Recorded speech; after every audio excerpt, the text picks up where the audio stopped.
A tree falls the way it leans. I'm Cole. This is my journey of becoming a professional soccer player, building a bootstrap business, and showing my path to self-mastery. I make these videos to help show people how to create their ideal life. Today's video is focused on the people that you spend your time with and the actions that you do reflect who you become. A popular saying starts out with the question, which way does a tree fall? Usually asked to someone else. The asker of the question responds with, a tree falls the way it leans. At first, it might seem that this saying is about plants, but if you look into it, it has a deeper association with the actions that you do on a daily basis and the people that you surround yourself with. This could be something that's either super positive for you or super negative. Hanging out with good people around you who build you up, or hanging out with people that drag you back down. Doing actions that help you become closer to that ideal version of yourself, or doing actions that take you farther from that ideal version of yourself. It takes thousands of actions in order to reach your goal. If you have a goal, such as reach 1,000 users, if you're starting out from zero, there's billions, probably even trillions of different micro decisions that you're going to have to make along the way in order to build an app that 1,000 people would use on a monthly basis. There's going to be decisions along the way that you think aren't very important to the final outcome. You might not think what you eat would end up changing the final outcome of the product. Yet your diet is really important, how you feel, not getting sick, and your ability to do work on a daily basis. If you're constantly sick, you're going to struggle to be able to focus and do work. Not snacking or going out and eating food that isn't good for you is really important.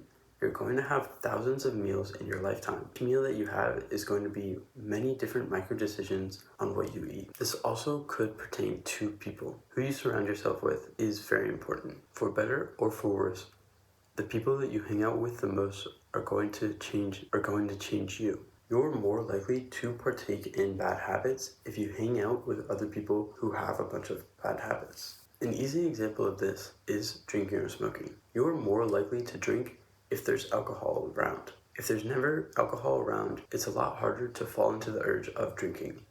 Although I haven't had a drink this year, I've been in two very different environments. While I was studying abroad in Madrid this most recent semester, neither of my roommates drank very often.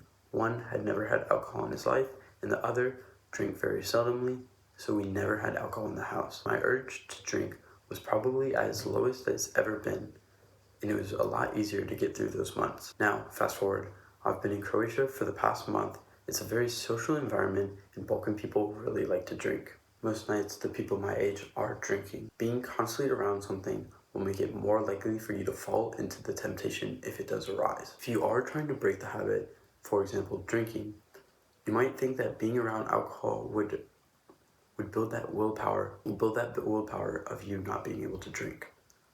However, it's a lot easier to quit drinking if there's never drinks around you. Over time, once it's become very regular for you to never have a drink, it's a lot easier to be around other people who are drinking. The momentum of the actions that you did in the past usually catch up to you in the present. A really good example that I can use in my personal life is YouTube. Even though every video I've posted hasn't been the highest quality, I've still posted every day for the past 112 days. And for the past 5 weeks, I've been posting a short as well as a long form video on the same day.